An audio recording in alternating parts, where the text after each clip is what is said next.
Bismillahirrahmanirrahim. Assalamualaikum warahmatullahi wabarakatuh. Bapak, Ibu, jamaah Masjid Tabligh PC dan PCA Harapan saya yang dirahmati Allah. Yang pertama-tama marilah kita,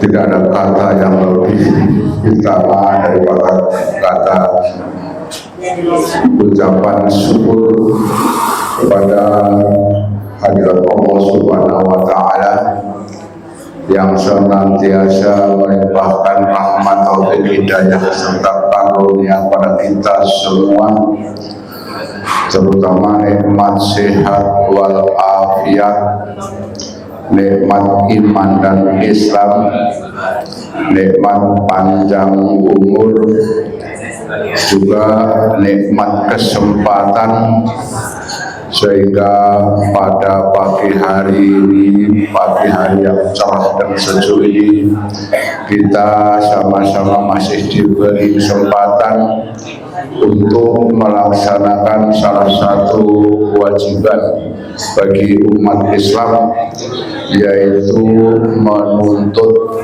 ilmu.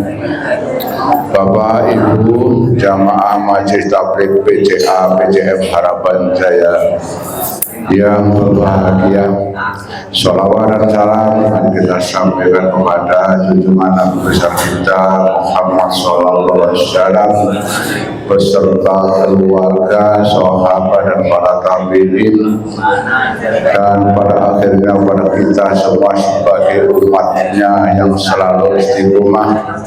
Mudah-mudahan kita mendapatkan syafaat di hari akhir nanti.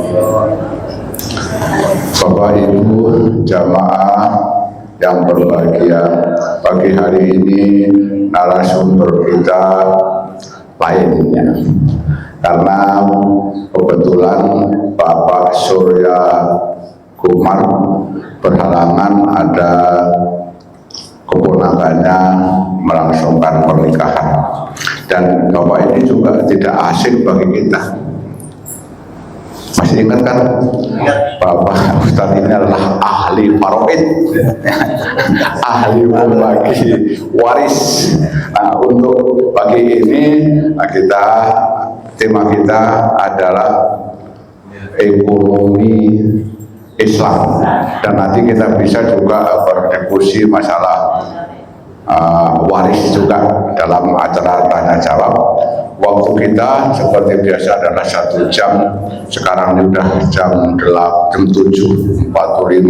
Nanti kita akan berakhir jam 7.45 juga. Untuk jam 8.45 ya Pak?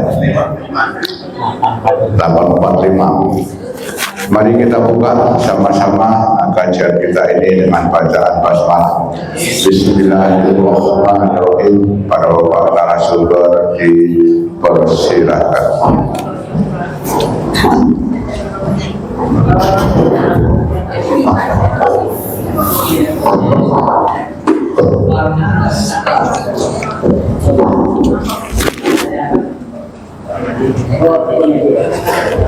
Bismillahirrahmanirrahim. Assalamualaikum warahmatullahi wabarakatuh. Innal hamdalillah nahmaduhu wa nasta'inuhu wa nastaghfiruh wa na'udzu billahi min shururi anfusina wa min sayyiati a'malina. May yahdihillahu fala mudilla lahu wa may yudlilhu fala hadiya lahu. Asyhadu an la ilaha illallah wahdahu la syarika lah wa asyhadu anna Muhammadan abduhu wa rasuluhu la nabiyya wa la rasula ba'da. Allahumma salli wa sallim ala Muhammad wa ala alihi wa ashabihi ajma'in. Qala Allah ta'ala fil Qur'anil Karim wa huwa asdaqul qailin, a'udzu billahi samil 'alim minasy syaithanir rajim. يا أيها الذين آمنوا اتقوا الله حق تقاته ولا تموتن إلا وأنتم مسلمون. Bapak Ibu jamaah taklim duha PCM Harapan Jaya beserta pengurus yang insyaallah sama-sama dimuliakan Allah Subhanahu wa taala. Alhamdulillah pada kesempatan pagi hari ini kita kembali dipertemukan oleh Allah dalam satu majlis yang insya Allah majlis ini merupakan majlis yang penuh dengan keberkahan dan ridho dari Allah Subhanahu wa taala. Pada kesempatan pagi hari ini insya Allah kita akan membahas tema besarnya itu adalah tentang ekonomi Islam, ya. Namun kalau kita bicara tentang ekonomi Islam, yang perlu kita hadirkan terlebih dahulu dalam diri kita adalah betapa pentingnya kita mengetahui tentang dampak-dampak daripada harta haram. Karena bicara tentang ekonomi tentunya tidak lepas kita bicara tentang harta. Tidak lepas kita bicara tentang kekayaan, ya. Oleh karena itu di awal materi ini saya akan menyampaikan terkait dengan mewaspadai harta haram di sekitar kita, ya. Jadi saya akan awali dengan mengutip sebuah hadis, atau sebelumnya mungkin kita harus tahu dulu apa itu definisi harta haram, ya. Apa bu kira-kira harta haram itu apa? Harta haram itu apa kira-kira? Setiap harta yang didapatkan dari jalan yang dilarang oleh syariat. Itu sederhananya, ya kan? Secara umum arti harta haram itu adalah setiap harta yang didapatkan dari jalan yang dilarang syariat, ya. Sedangkan muamalah itu adalah hukum syariat yang berkaitan dengan hubungan manusia yang satu dengan lainnya, ya. Lalu dalil-dalil yang kita harus pahami terkait dengan mewaspadai harta haram ini adalah yang pertama dalil hadis dari Rasulullah SAW yang mengatakan bahwasannya la ya'tiyanna 'alan nasi zaman la yubalil mar'u bima akhadhal mal amin halal amin haram. Kata Nabi, suatu saat nanti akan datang masa di mana orang-orang sudah tidak peduli lagi dengan harta yang dia dapatkan, dari mana harta tersebut dia dapatkan, amin halal amin haram. Apakah dari harta dari jalan yang halal atau harta yang didapatkan dari jalan yang haram? Kira-kira saat ini sudah terjadi nggak kayak gitu? Sudah, ya. Ini akhir zaman berarti. Akhir zaman. Orang kagak tanggung-tanggung korupsi sampai triliunan. Itu kalau kita habisin buat makan kira-kira berapa puluh tahun itu habis. 7 turun kagak habis, ya kan? 7 turun kagak habis. Gila itu, ya. Udah gila sekarang udah, ya. Jadi ini sudah terbukti, ya.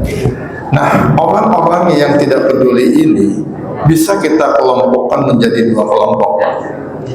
Yang pertama, ada kelompok manusia yang tidak pernah peduli akan kaidah robbani dalam mencari harta. Dia udah tahu, ya, riba itu haram, ya, asuransi itu haram. Dia udah tahu, tapi nggak peduli gitu. nggak peduli dengan keharaman, status keharaman dari transaksi yang dia jalankan. Ya. Ini kategori yang pertama. Dia ngerti, dia tahu ilmunya, tapi dia nggak peduli dengan ilmu yang dia dapat. Ya. Yang kedua, ada manusia yang masih memiliki hati yang peka. Ya. Dia nggak mau, kalau dia tahu itu haram, dia kagak mau. Ya. Tapi karena keterbatasan ilmu yang ada pada dirinya, dia kagak tahu ternyata apa yang dia lakukan itu ternyata salah gitu. Ya, banyak kasusnya, ya, banyak kasusnya. Orang yang tidak tahu, orang yang melakukan pelanggaran syariah dalam bermuamalah karena faktor ketidaktahuan.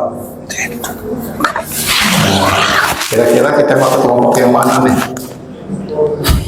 Nomor satu atau nomor dua? Kalau nomor satu mah kebangetan lah. Ya nggak? Kita tiap bulan ngaji, tiap pekan ngaji di sini gitu ya. Masa sih masih terjebak? Ya. Ya kalaupun kita masuk dalam kategori ini, mungkin kita masuknya yang nomor dua dah. Ya, karena kita minim belajar tentang muamalah. Yang kita pelajarin fokusnya tauhid, ya, terus ibadah. Ya itu aja dah. Sementara urusan muamalah kita kagak mau belajar. Ya, padahal muamalah itu bagian daripada kehidupan kita yang lebih banyak porsinya. 24 jam kita diberikan waktu oleh Allah, itu kita habiskan untuk apa? Mayoritas untuk apa? Muamalah. Ya, untuk urusan ibadah itu memang kagak banyak, Pak. Sholat paling sehari berapa jam sih? Nggak sampai 1 jam ya? Kagak. Satu waktu 10 menit aja, misalnya 10 kali 5, cuma 50 menit, bukan 1 jam. Itu 10 menit itu udah paling hebat itu sholat itu. Hebat itu. Ya. Ada sholat yang cuma 2 menit, Pak. Lah. Ya. Baik. Jadi itu yang terjadi saat ini. Ya. Jadi harusnya kita banyak membahas tentang muamalah. Ya. Karena keseharian kita itu diisi waktu-waktu kita itu kursi. Nah, supaya kita tidak masuk kelompok yang kedua, maka kita kursi Pak itu ada kursi. Terus ya. Iya sini. Coba. Ini sambil. Dan Rasulullah SAW mengancam kepada mereka yang seperti yang dimaksudkan tadi, yang kagak peduli dengan harta yang ada pada dirinya, apalagi masuk kelompok kategori yang pertama tadi, itu diancam oleh Rasulullah dengan sebuah hadis, ta'isu abdul dinar mu'adil dirham mu'adil khamisah. Doa Nabi nih, apa Nabi doanya? Celaka, kata Nabi. Siapa yang celaka? Abdul dinar, yang menjadi hamba dinar. Wa abdul dirham, yang menjadi hamba dirham. Dinar uang emas, dirham uang perak. Wa abdul khamisah, dan yang menjadi hamba pakaian. Berlomba-lomba cari baju branded, ya kan? Itu kehidupan sekarang tuh. Ya, ada yang baju sampai harganya 1 juta. Mending 1 juta mah puluhan juta. Ada yang mau beli baju puluhan juta. Hah? Masya Allah. Assalamualaikum. Subhanallah. Hari ini ngeluarin. Jadi komarnya nggak ada.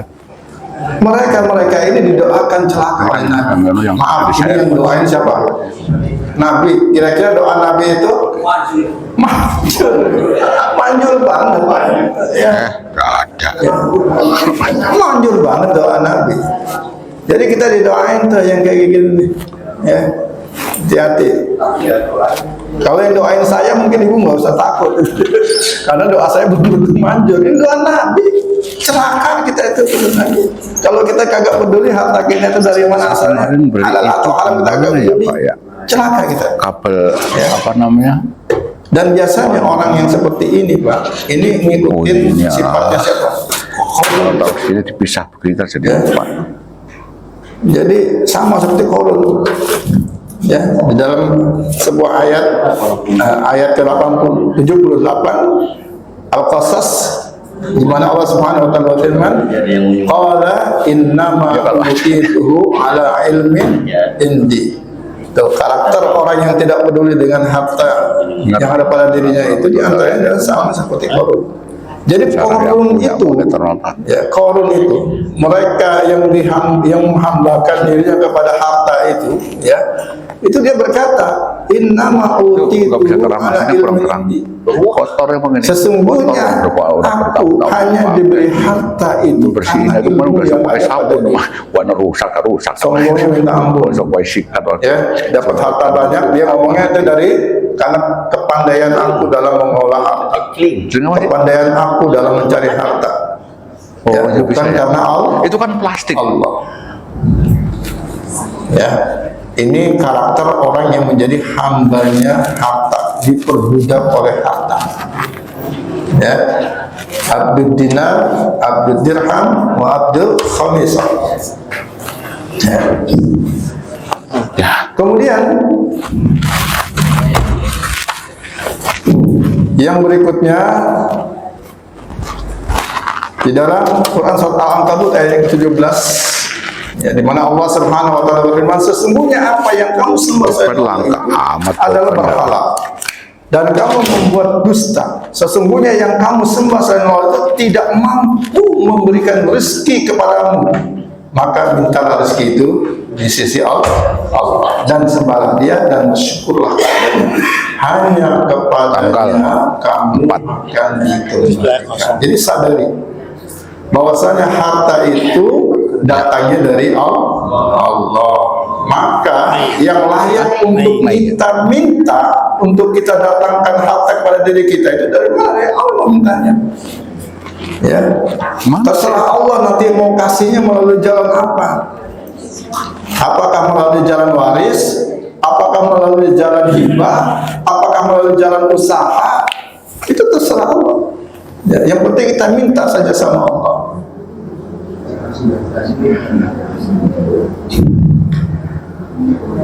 Ucapan Sayyidina Ali radhiyallahu anhu, man ittajara qabla ayatafaqahu fid din faqadir tatama fir riba summa tatam. Ya, jadi kata Sayyidina Ali, man ittajara qabla ayatafaqahu fid din, barang siapa yang bertijarah, yang melakukan suatu perniagaan, ya, qabla, sebelum ayatafaqahu fid din, sebelum dia mempelajari fikih muamalah, faqadir tatama fir riba summa tatam, maka dia akan masuk dalam perangkap riba dan terus dia akan terjerumus lagi. Maka di sini kata kuncinya apa? Ya, sebelum kita bermuamalah, maka wajib hukumnya bagi kita untuk belajar dulu tentang muamalah yang kita mau kerjakan. Memang betul hukum asal muamalah itu boleh. Al-aslu fil muamalah al-ibahah. Hukum asal dalam bermuamalah itu boleh. Tapi bukan berarti karena bolehnya hukum asalnya, kemudian ketika kita menemukan ada bentuk-bentuk muamalah yang baru, yang kontemporer, yang tidak kita temukan pada zaman Nabi dulu, lalu kita main eksekusi aja itu muamalah. Salah. Ya, salah. Yang harus kita lakukan tetap, meskipun hukum asalnya boleh, sebelum kita eksekusi tanya dulu sama yang ahli, tanya dulu sama ulama, para asatid yang ahli di tengah ini. Dulu asuransi ada kagak di zaman Nabi? Nggak ada. Ya, nah, ibu udah tanya belum? Asuransi itu boleh atau kagak dalam syariah? Ya kan gitu. Dulu ada kagak GoPay? Kagak ada. Ibu udah tanya belum hukum GoPay itu halal atau haram? Apa? Dulu ada kagak jual beli online? Kagak ada. Sekarang ibu melakukan jual beli online kagak? Nanya kagak sebelumnya? Kagak. Lah, gimana ceritanya? Hanya online. Ya kan? Bu, dulu sahabat ya, Hakim bin Hizam, meskipun dia hanya melakukan transaksi muamalah jual beli saja, ya, beliau bertanya dulu sama Nabi, ini astari buyu'an fama yahillu li wa ma yahrumu alayya. Hakim bin Hizam bertanya kepada Nabi, ya Rasul, aku ini udah terbiasa melakukan akad membeli dan menjual barang. Ini apa? Dia suka jual beli barang dagangan gitu kan? Maka Hakim bin Hizam bertanya, fama yahillu li wa ma yahrumu alayya. Mana kira-kira ya Rasul jual beli yang halal untukku dan jual beli yang haram untukku? Nah, salah satu komentar Rasulullah apa? La tabi' hatta tawbidah. Kata Rasulullah, janganlah kamu menjual sesuatu barang hingga barang itu kamu terima dulu.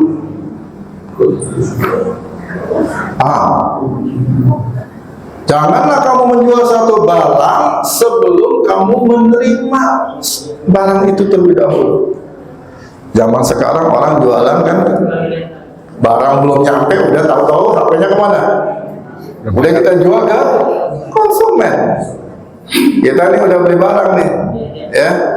Terus ketika ada yang pesen kebetulan barangnya itu yang sudah kita beli dan masih ada di gudang penjual pertama, ya, ada yang beli, kita langsung jualnya, oh iya ada barangnya, ya, ada barangnya gitu kan, kalian udah beli tapi dia belum terima, belum dikirim, Ada di mana kan? ada barangnya. Pesan berapa ente? Ya 1 ton, misalnya 1 ton atau 1 kintal beras. Berasnya baru kita pesen di Kerawang, iya kan? Baru kita pesen di Kerawang, terus ada yang pesen beras itu. Ada. Yang pesen orang Jakarta nih, orang Jakarta. Ya udah, ente pesen 1 kintal, ya nggak apa-apa. Terus akhirnya ditelepon, bang, yang tukang pakang yang di Kerawang itu kan, itu beras yang 1 kintal, tolong langsung kirim ke Jakarta. Nggak usah ke saya, sisanya boleh ke saya. Yang 1 kintal langsung ke Jakarta. Ya, ini kan banyak kayak gini kan kejadiannya. Ini kagak boleh ini yang kayak begini. Kata Nabi lah, tapi hatta tabidah. Jangan kamu jual suatu barang yang belum kamu kuasain itu barang, yang belum terima. Kenapa sih dilarang? Ada yang tahu nggak kira-kira jawabannya? Kenapa dilarang? Karena ya Nabi itu mempunyai satu aturan kaidah dalam masalah mencari keuntungan. Di antara kaidahnya apa? La ribu malam yutman. Ya, tidak ada keuntungan yang tidak disertai dengan resiko. Kalau kita menjual suatu barang, misalkan beras tadi ke customer kita yang ada di Jakarta, sementara barang itu masih di penjual yang pertama, kita dapat untung. Beli di sana 10 juta, kita jual 10.500.000 misalnya, kita dapat untung 500. Sementara tidak ada resiko dari jual beli yang kita lakukan itu. Kok nggak ada resiko? Ya, karena kenapa? Kalau seandainya barang yang dikirim dari Kerawang ke Jakarta, di tengah jalan ternyata orang tumpah agen sono besar itu resiko siapa yang nanggung? besarin lagi. itu Sebenarnya dalam kasus yang berbuah ini kira-kira saya menambung begitu resikonya. barang udah sampai ke pembeli sono baru uang ditagih. Yang nganter. Ini Kerawang ya kan? Penjual pertama tuh. Belum. Penjual kedua. Ada resiko nggak? Yang dapat untung siapa? Penjual kedua. Yang dapat untung dari itu kan, betul ya? Oh. Gitu ya. Itu alasannya. La ribu malam yudman al-kharaj bidoman. Ya, jadi kalau kita mau dapat untung ya harusnya pasang pulang dulu. karena nggak ada keuntungan tanpa resiko. Kalau di pabrik pulang ke rumah saya dulu pekerja harusnya dikirim ke nambah kos. Oke, baik kita lanjutkan. Calo sih nggak apa-apa. Calo nggak ada masalah, ya.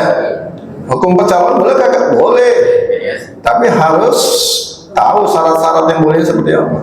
Gitu. Dalam bahasa fikih muamalah itu sebenarnya apa?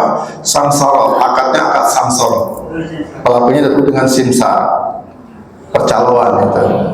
Nah, boleh.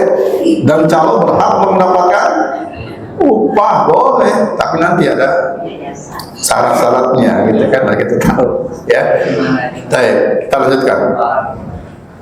Nah, itu intinya saya ingin menjelaskan di sini, menekankan di sini bahwa jangan kita sok tahu ya dalam bermuamalah. Kalau memang ada bentuk-bentuk muamalah yang baru di era yang canggih saat ini, maka sebelum Anda melakukan muamalah itu tanya dulu sama ustadz yang ngerti. Ya, tanya dulu. Ya, jangan kita langsung bermuamalah begitu saja. Itu faedahnya, ya. Makanya Sayyidina Umar radhiyallahu an itu nggak boleh ya melarang pedagang-pedagang masuk ke pasarnya kecuali kalau pedagang itu sudah paham tentang muamalah. Kata Sayyidina Umar, la yabi fi sauqina, ya, la yabi fi sauqina man tafaqahu fid din illa man tafaqahu fid din. Tidak boleh berjualan di pasar kami kecuali mereka para pedagang yang sudah paham tentang fikih muamalah. Di pasar Harapan Jaya ada nggak ketentuan kayak gitu? Ya, ada. Makanya kita pembeli banyak yang rugi. Baik rugikan. Ya karena kagak disortir dulu itu, kagak di screening dulu yang jualan di pasar Harapan Jaya. Coba kalau kita terapkan seperti Umar bin Khattab ini. La yabi fi suqina illa man qattafaqahu fi din. Kagak boleh jualan di pasar Harapan Jaya kecuali bisa kalau dia sudah lulus tes bikin muamalahnya. Wah, belum ada. Enggak ada.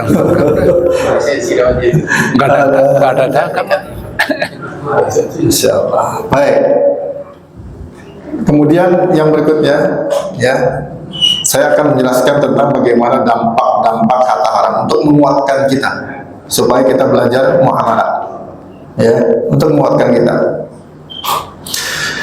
Dampak terhadap pribadi dan umat dari harta haram. Yang pertama, memakan harta haram adalah perbuatan mendurhakai Allah dan mengikuti langkah setan. Ya, dalilnya mana? Nih kita lihat Al-Baqarah 168. Ya ayyuhan nasu kulu mimma fil ardi halalan thayyiban wa la tattabi'u khutuwatis syaitan innahu lakum aduwwun mubin. Manusia, makanlah yang halal lagi baik dari apa yang terdapat di bumi. Dan janganlah kamu mengikuti langkah-langkah syaitan, karena sesungguhnya setan itu adalah musuh yang nyata bagimu. Dalam ayat ini sangat jelas sekali Allah Subhanahu wa taala memerintahkan kepada segenap manusia, makanlah dari yang halal dan baik. Jadi bukan cuma halal, tapi yang juga baik gitu loh. Ya. Jerawan halal kagak? Halal, tapi bagi yang punya kolesterol makan jerawan kira-kira baik tidak? Hah, baik. Ya. Hah? Gula halal tidak? Tapi bagi yang punya penyakit diabetes Nggak baik. tidak baik. Halal dan baik kita akan menjawab. Itu perintah Allah. Ya. Wala tattabi'u khutuwati syaitan, dan jangan kamu mengikuti langkah-langkah setan. Ya, berarti setan itu kebalikannya. Ya. Setan itu akan selalu menyuruh kita makan yang haram dan yang tidak baik. Itu yang dijerumuskan oleh setan kita. Ya. Karena setan itu adalah musuh yang nyata bagi kita. Ya. Langkah yang sama. Jadi ketika kita mentaati Allah dalam urusan makan yang halal dan yang baik, ya, sementara di saat ada yang tidak mentaati, berarti dia menjadi bagian daripada hambanya setan. Ya, menjadi hambanya setan. Jadi hati-hati. Itu yang pertama. Lalu yang kedua, dampak harta haram adalah ternyata harta haram ini bisa menjadi penyebab seseorang itu malas dalam beribadah. Ya, mempengaruhi. Terus ini Kita lihat dalam Quran surat Al-Mu'min ayat 51. Setelah Allah memerintahkan semua manusia agar mencari harta dengan cara yang halal, secara khusus kemudian Allah perintahkan para rasul agar memakan harta dari yang halal saja. Di mana Allah Subhanahu wa taala berfirman, "Ya ayyuhar rusul, kulu minat thayyibat wa'malu shalihan inni bima ta'maluna 'alim." Wahai para rasul, kulu minat thayyibat. Yang pertama kali diperintahkan oleh Allah itu adalah makan yang baik-baik. Setelah itu apa? Wa'malu shalihan, dan kerjakanlah amal soleh. Berarti ini ada korelasi antara semangat kita dalam beribadah, semangat kita dalam melakukan amal soleh dengan makanan yang kita makan. Ya, kalau kita makan yang halal, yang baik, maka insya Allah itu akan bisa memberikan semangat, energi kita untuk beribadah, melakukan amal soleh.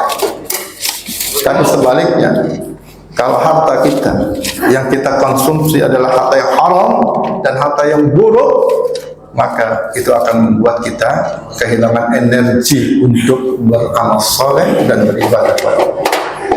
Ya, jadi salah satu cara kita untuk mengukur apakah ya harta kita itu ya halal atau haram, maka kita ukur saja semangat kita dalam beribadah gimana. Ya, kalau semangat kita dalam beribadah itu loyo, ya udah, jangan-jangan ada indikasi kuat ya selama ini kita makan harta yang haram. taruh di mana Pak itu wifi-nya? Sangkutin di mana? Itu yang kedua. Taruh doang situ. Lalu dampak harta yang ketiga, harta haram yang ketiga, yaitu memakan harta haram ini adalah ciri khas kelompok mayoritas yang Kecuali nggak ada. mau kita ikutin Yahudi. Panjang, rumah kok udah ada tuh. Yahudi ada 12 meter. ya. Wa tara katsiran minhum yusari'una fil ismi wal udwan wa aqlihim musuh wa labisa ma kanu ya'malun.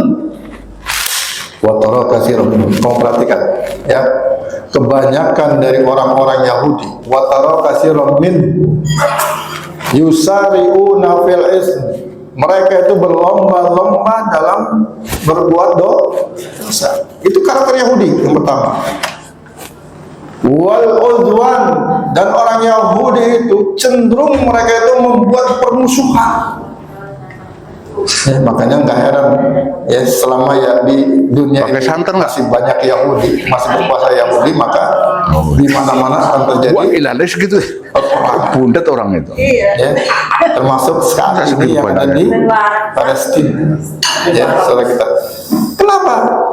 Kan kebanyakan dari mereka itu memang punya karakternya senang dengan pengurusan. Terus kalau udah mau anu biar adem, dari adem bu itu.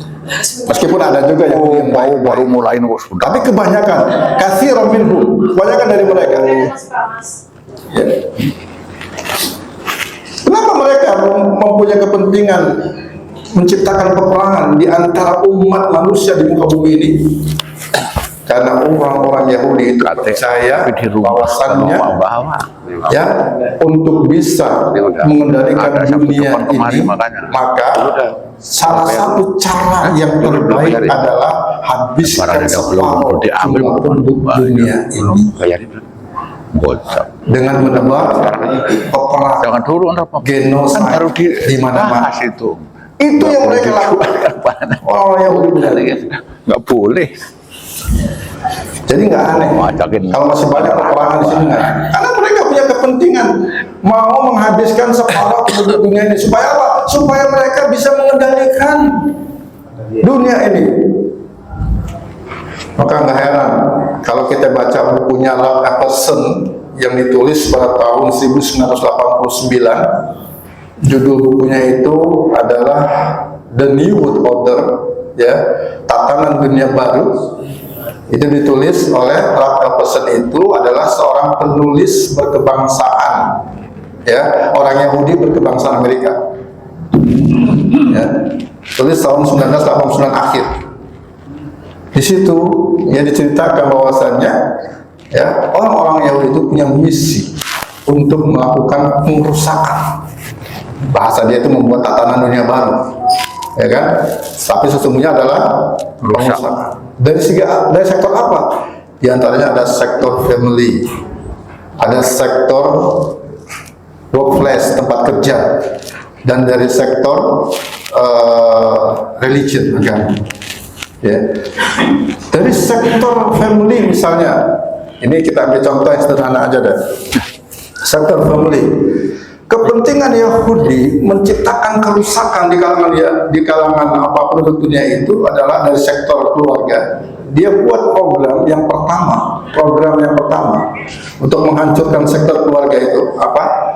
Homosexual marriage will be legalized. Gimana tuh? Setuju kagak? Setuju gak kalau seandainya homosexual marriage itu will be legalized? Pernikahan sejenis disahkan. Setuju kagak? Dan ini menjadi program mereka.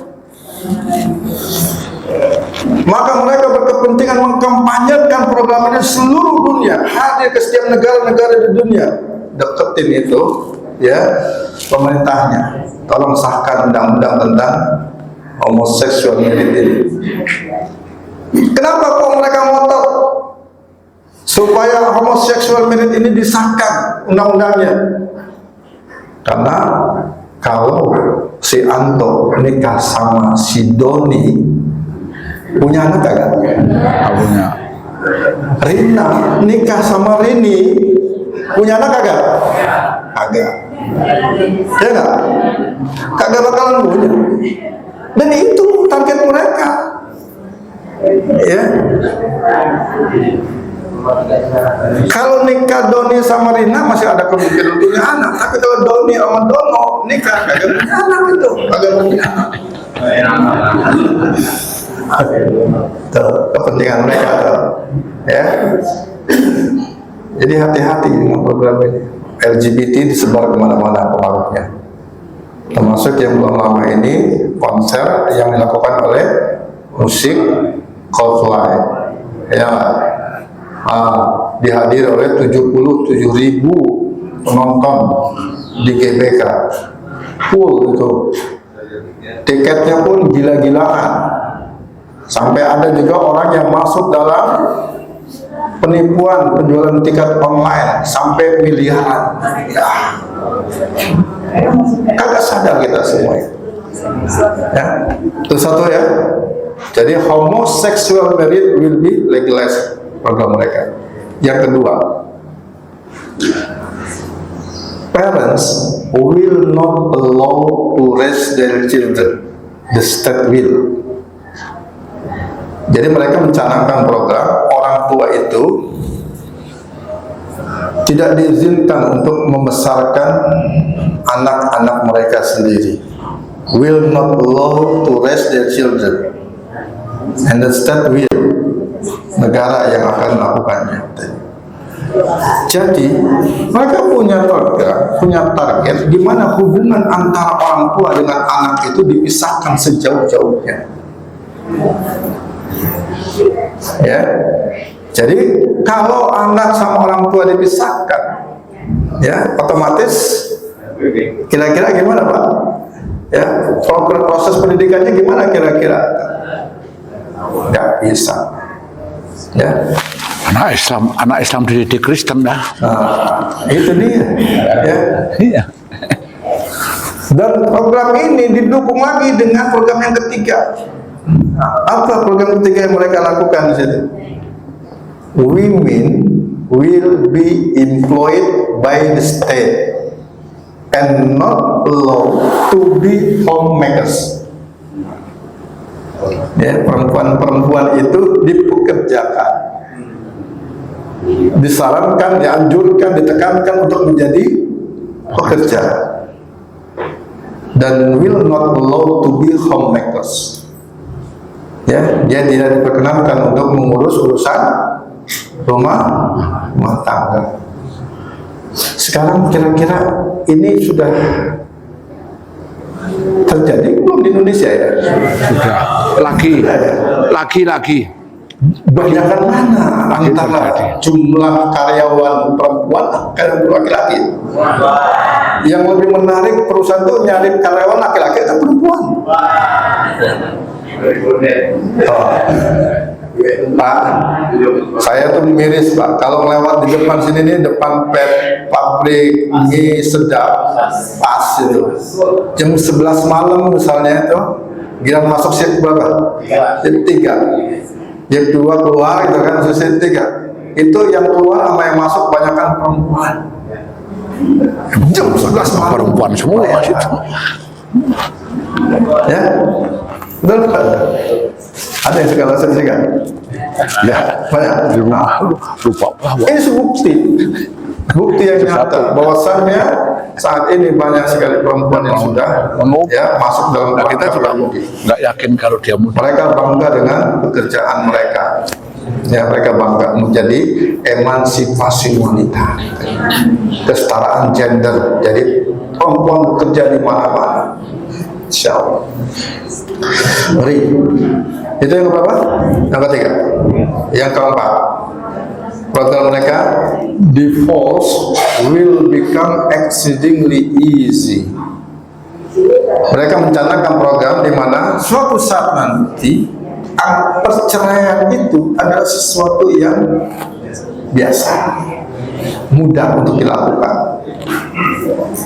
Ya, setelah mereka menghancurkan dari sisi hubungan antara orang tua dengan anak, karena kan dalam Islam kan jelas ya enggak, yang namanya ibu itu madrasatul ula. Ibu itu adalah madrasah pertama buat anak-anak. Justru mereka jauhkan itu. Ya, kalau ibu-ibunya udah pada aktif menjadi pekerja dari pagi sampai sore sampai malam, kapan dia bisa mendidik anak? Kan gitu. Nah, disitulah letaknya. Lalu yang berikutnya, yang keempat tadi apa? Perceraian akan bisa lebih mudah. Sekarang itu kira-kira udah ada belum ya? Sudah terwujud belum, terbukti belum nih angkanya? Udah, buktinya mana? Lihat angka perceraian Pak, 10 tahun yang lalu itu angka perceraiannya masih sekitar, dalam 1 tahun itu terjadi sekitar 250.000 pasang perceraian 10 tahun yang lalu. Ya, saat ini itu sudah di atas angka 500.000 pasang yang bercerai setiap tahun. Nah, dalam Islam perceraian itu boleh kagak? Boleh. Boleh, kalau kagak aja. Ya, dalam Islam perceraian boleh, ya, tapi dibenci. Buktinya apa? Lihat dalam Quran surat An-Nisa pada ayat yang ke-36 kalau nggak salah, apa 37 gitu. Pokoknya itu barisannya bukan 35. Wa in khiftum shiqaqa bainihima fab'athu hakaman min ahlihi wa hakaman min ahliha yurida islahan yuwaffiqillahu bainahuma. Ayat berapa itu? 35 ya? Oke, ayat 35. An-Nisa 35.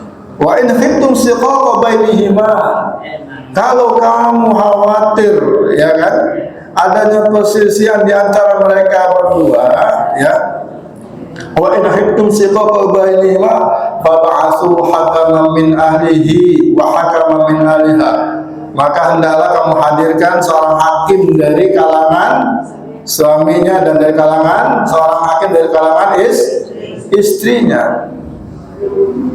Jadi kalau ada kekhawatiran itu terjadi perselisihan, selisih ya, perselisihan di antara suami istri, maka datangkan hakim wali dari pihak suami dan wali dari pihak istri. Iyurida islahan, kata Allah, kalau mereka itu menghendaki islah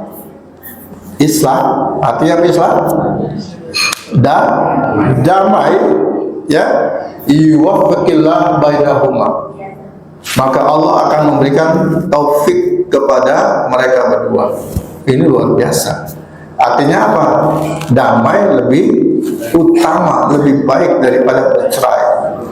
Jadi kalau ada perselisihan, maka sebaiknya kita cari solusi supaya bisa damai. Hadirkan kedua hakim atau wali di antara kedua belah pihak tersebut. Ya, jangan malah ini ada orang udah mau cerai langsung diojok-ojokin, dipanas-panasin. Oh iya, udah mendingan cerai aja dah, itu kan? Ya, kita malah senang kalau mereka dia bercerai. Ini nggak benar yang kayak begini. Kita kena dosanya tuh kalau yang gara-gara kita dia cerai itu kena dosanya. Tapi kalau kita gara-gara kita dia tetap damai, alhamdulillah kita pahalanya insyaallah. Ya, dapat taufik juga tuh. Ya, karena kita bisa mendamaikan. Ya, jadi bukan cari yang kita cari itu juru damai, bukan juru pisah. Ya, jangan ngipas-ngipasin tambah kagak beres gitu ya. Baik. Nah itu ya dari sisi keluarga yang seperti itu. Ya. Nah kemudian dari sisi workplace ya, itu dikatakan seluruh nanti ya faktor industri ya itu faktor produksi itu menjadi milik pemerintah, tidak boleh ada pihak individu yang boleh menguasai. Terus dari sisi agama dikatakan ya bahwasannya nanti ya orang-orang yang beragama itu ya orang-orang yang beragama itu mereka itu akan dimusuhi, bahkan akan dipenjara. Ya, jadi orang-orang yang beragama itu akan dipenjara. Ya, sekarang kan udah ada tanda-tandanya nih. Orang yang mau menjalankan syariah masuk kerangkeng. Ini kan sama aja ya, kita ingin dijauhi dari agama. Ya, baik. Ini kok jadi bahasnya jauh ke sana ini ya.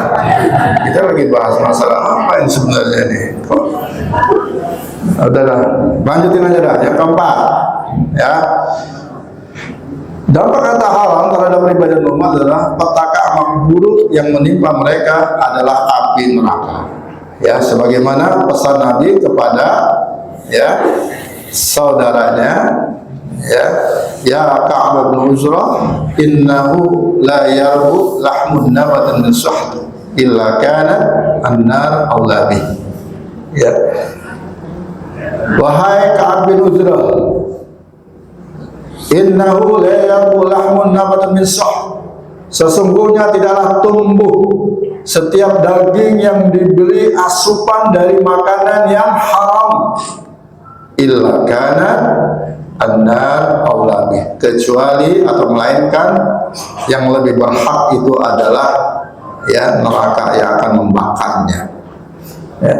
Jadi kalau kita makan harta haram ya, kalau tujuan kita makan kan supaya kita itu bisa sehat, tuh kan, badan kita tumbuh gitu ya.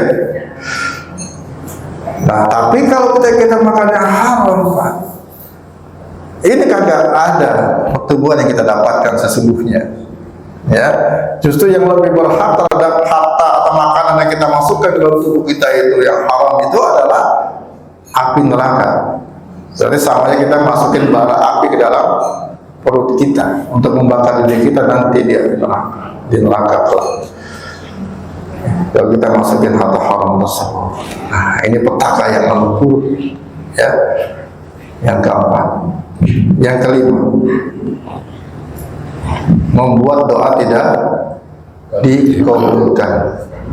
Ya, dalam sebuah hadis yang cukup panjang, ini saya ambil separuh aja. Ya, berawal dari Inna Allah Tayyib la yaqbalu illa Tayyiban wa Inna Allah Mu'min, ya, dan seterusnya. Nah, di ujungnya situ ada keterangan summa dzakara rajul yutilus sama asal awal yamuddu yadayhi ilas sama ya Rabb ya Rabb wa mat'amuhu haram wa masrabuhu haram wa malbasuhu haram wa ghuziya bil haram fa anna yustajabu lidzalik. Ya, Rasulullah mengingatkan, ya, summa dzakara rajul itu safar. Jadi ada seorang laki-laki yang melakukan safar yang panjang, ya, dengan kondisi rambut yang kusut, badan berdebu.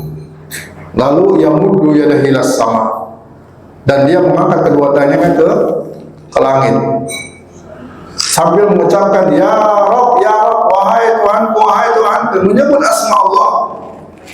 Bu, kalau kita perhatikan apa yang dilakukan oleh laki-laki ini, kira-kira doanya laki-laki ini bakal terkabul kagak?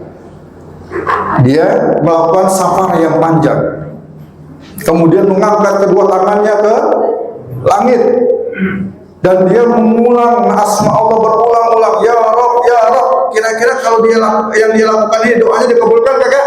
Ya. Pasti dikabulkan yang begini nih. Karena jaminan Rasulullah terhadap orang yang safar itu doanya dikabulkan. Ya.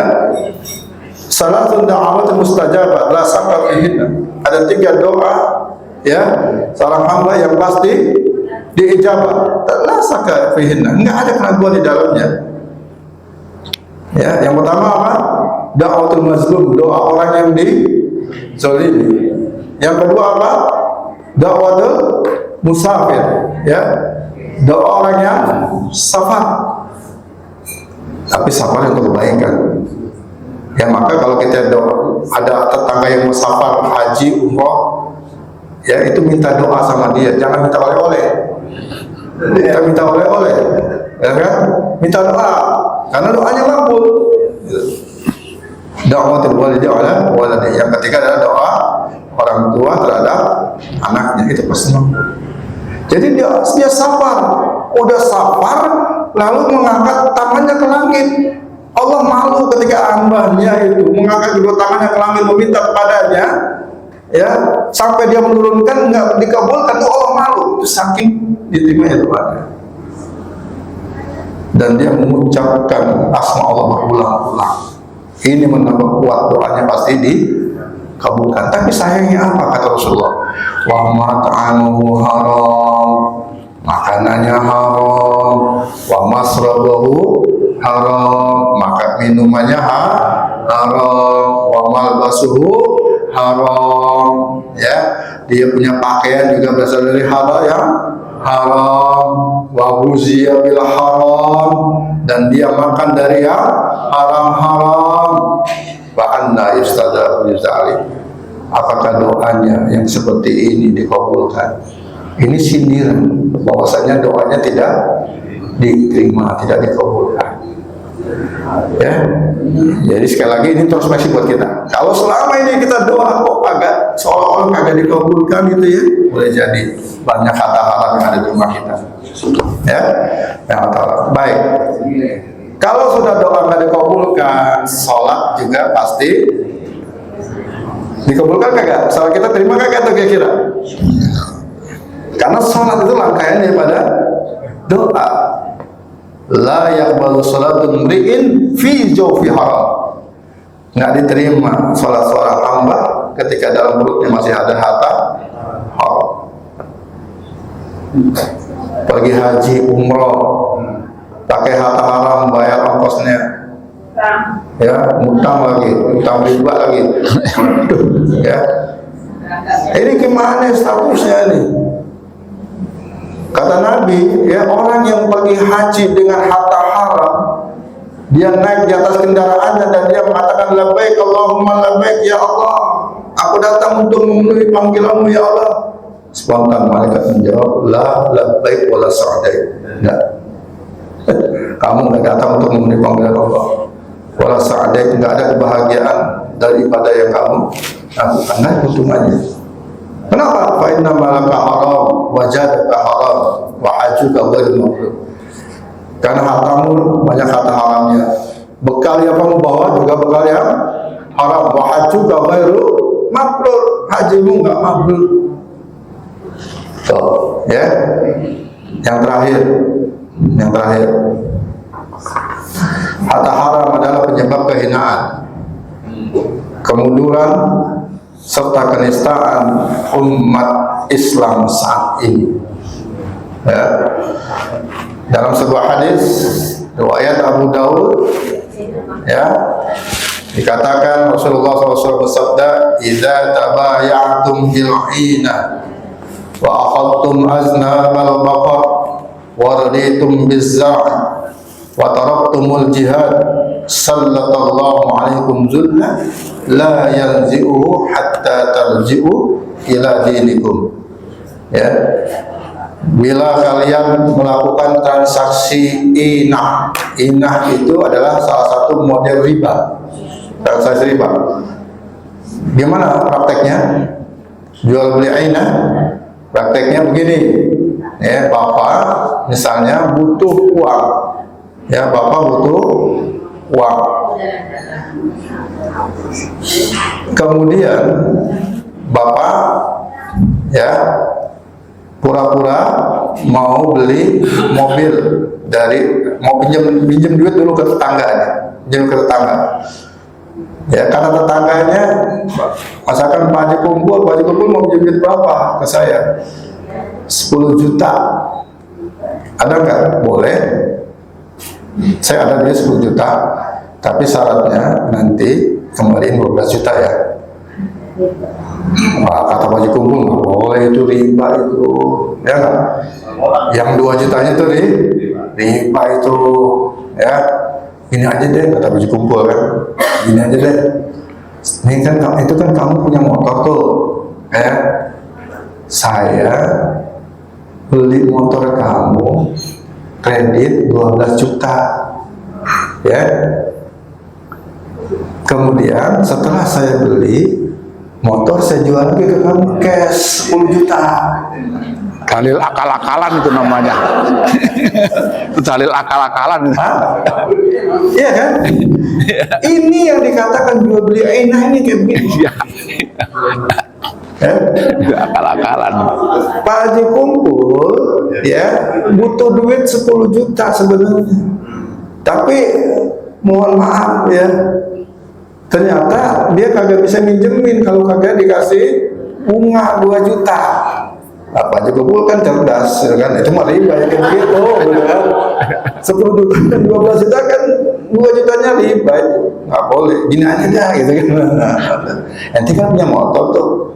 Ya udah, pura-pura aja gini, aneh beli motor ente, ya kan, 12 juta kredit, ya, terus udah aneh beli motor, aneh jual lagi ke ente 10 juta. Saat itu saya dapat duit 10 juta dan saya punya utang ke kamu 12 juta. Sama kan? Sama aja. Kan jual beli itu halal, betul nggak?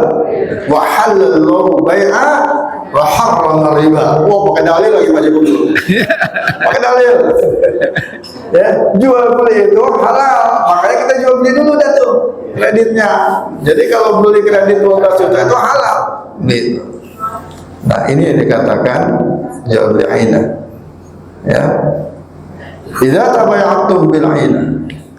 Atau sebaliknya ada juga yang kebalikan yang gini, punya harta, ya sayang dia mau jual tapi dia butuh duit, dia pura-pura jual cash, misalkan kembali motor nih kan, Pak Kumpul punya motor, ya Pak Haji Kumpul punya motor dan harga cashnya 10 juta, ya lalu kalau di kredit kira-kira setahun 12 juta misalnya, dia pura-pura jual, ini saya jual dulu dah, sini 10 juta cash, terus ntar saya beli lagi kredit ke kamu ya,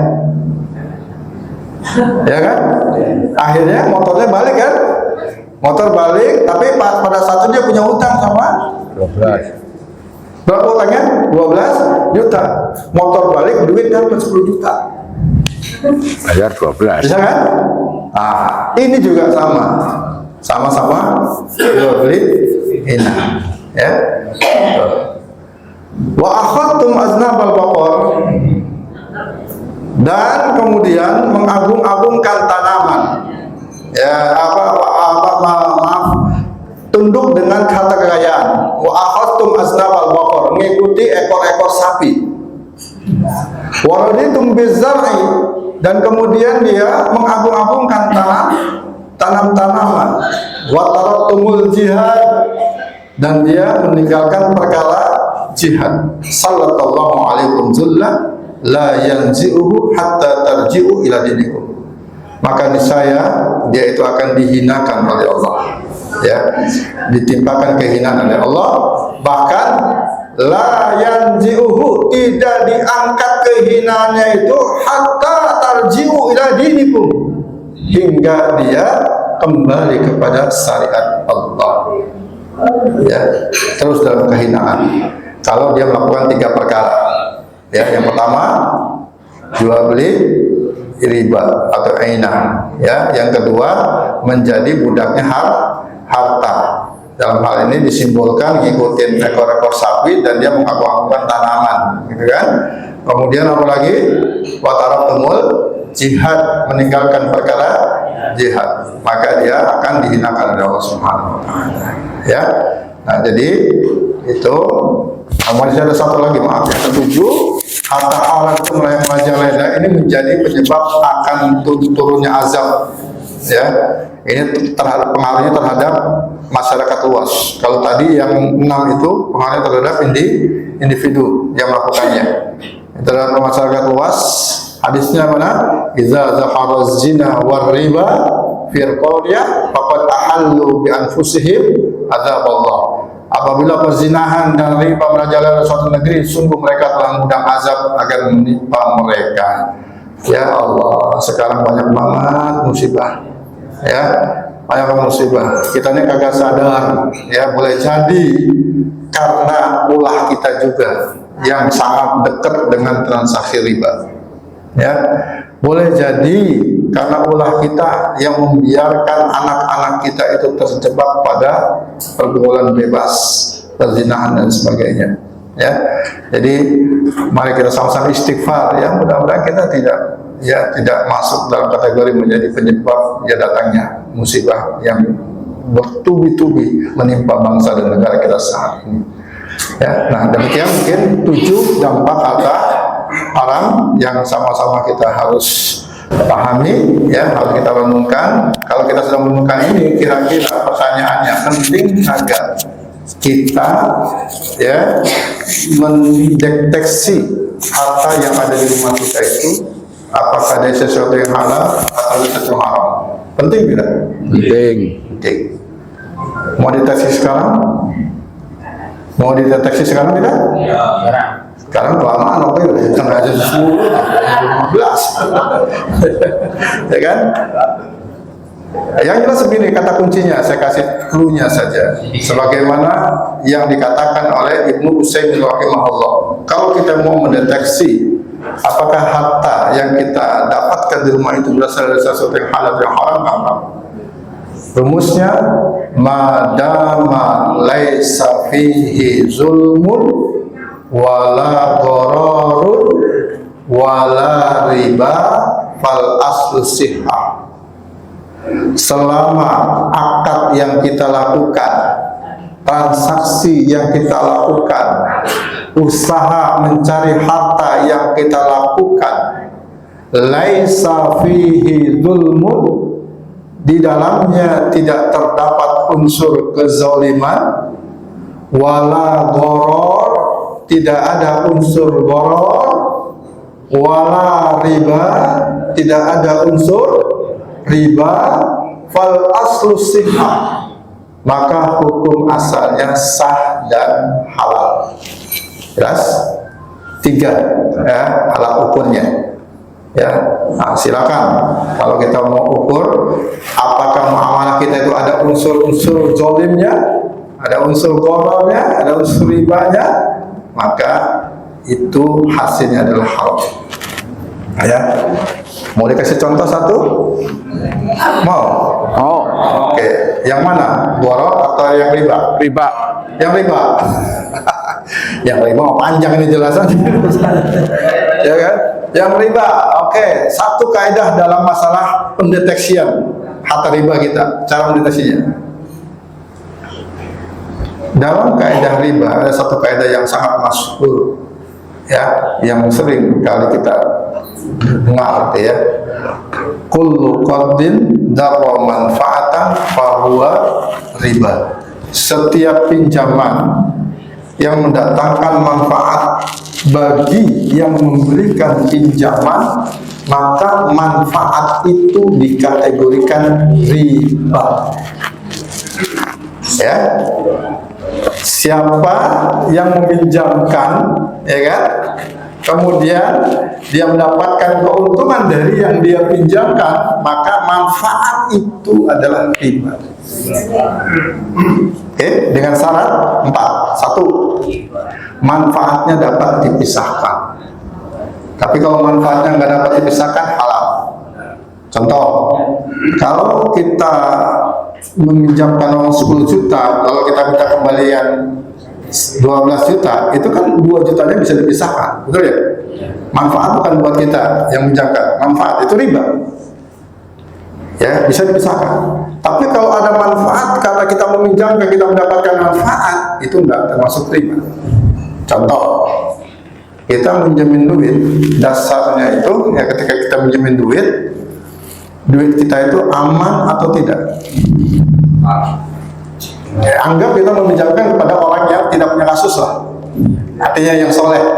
Kalau dia minjam, dia tahu diri, wajiban untuk membayar.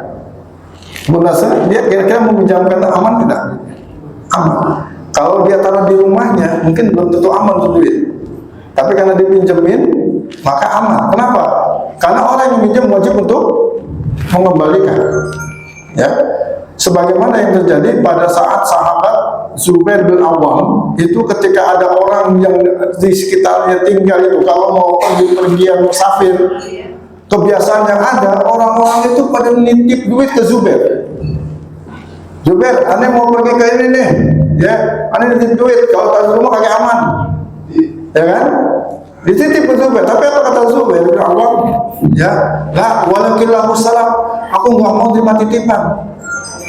Ya, kenapa? Karena kalau titip itu kalau seandainya hilang nanti kamu rugi, ya kan, kamu rugi. Ya, makanya walakillahu salam, kecuali kalau akadnya diubah dari nitip menjadi mutangin. Artinya apa? Kamu nitip ke saya seolah kamu mutangin ke saya. Nah, kalau kamu mutangin ke saya, kata Zubair ini pengusaha. Zubair bisa menggunakan duit yang dipinjemin untuk usahanya, ya, tapi kalau nitip, Zubair nggak bisa pakai duit yang dititipkan. Karena amanah sifatnya, ya, karena dipinjemin maka dia bisa pakai, untung buat Zubair, ya kan? Nah, kemudian si yang memberikan pinjaman juga untung. Kenapa? Aman, karena Zubair wajib untuk mengembalikan apapun resiko yang terjadi pada duit tersebut. Nah, di situ, jadi ada keuntungan bagi yang memberikan pinjaman, tapi keuntungan semacam ini kan nggak bisa dipisahkan. Ya, makanya ini boleh keuntungan kayak gitu. Satu kaidahnya.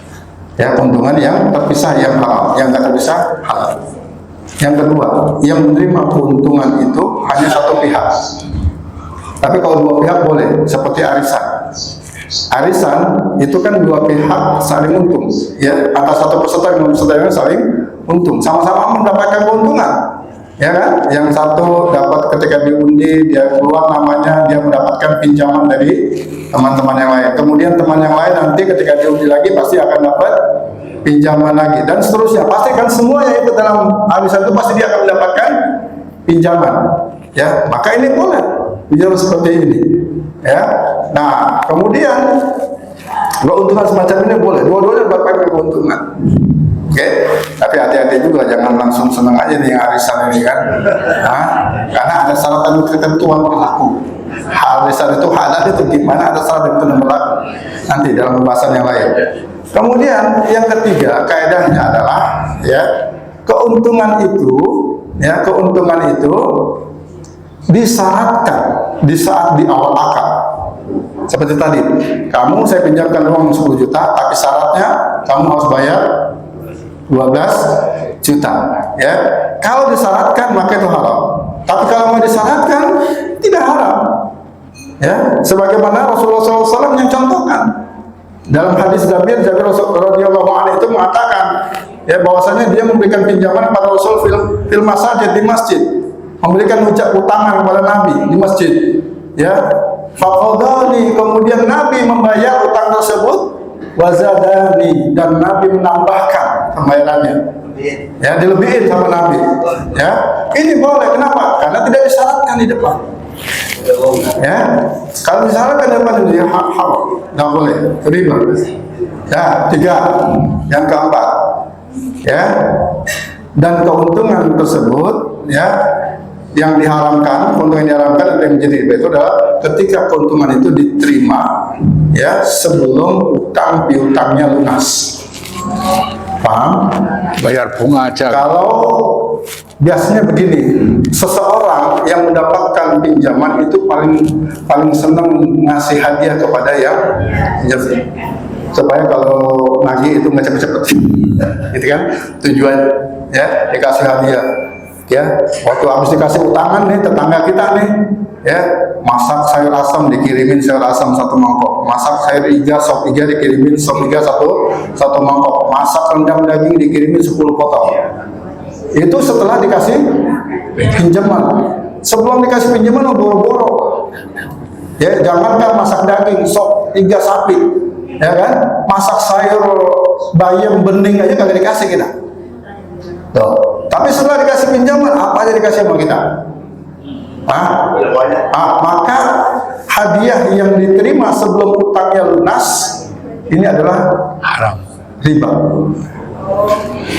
Idza aqrada ahadukum qardan fa ahdalahu aw hamalahu 'ala dabbah fala yarkabha wa la yaqbalu illa ayyakuna dhara bainahu wa bainahu qabla dzalik.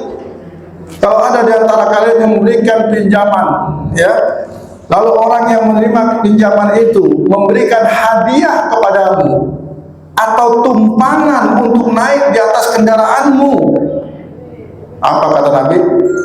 Fala yarkabha, jangan kamu naik di atas kendaraannya. Fala yaqbalhu, jangan kamu terima hadiahnya.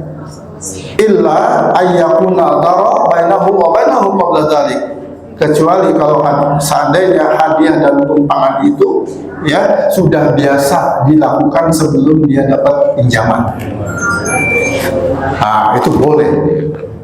Ya, jadi besok-besok kalau ada orang yang ngutang, ya, sama kita kasih pinjamannya, lalu setelah itu dia ngasih bawa sop iga, ya, langsung katakan, jangan, ini riba. Ya, jangan kau berikan kepadaku, ini riba, misalnya. Apa harus seperti itu? Janganlah, kasihan, tega. Udah, kita terima aja. Kita terima sopnya, tapi kita catat dalam catatan kita. Harga sop 50.000 ini, satu mangkok 50.000. Dia punya utang sama kita 1 juta. Ya, sampai dia melunasin, dia udah ngirim 5 mangkok. Ya, 5 kali 50, 250. Waktu dia mau bayar 1 juta, kita potong 250. Udah, kamu bayar 7,5 aja dah. Aman.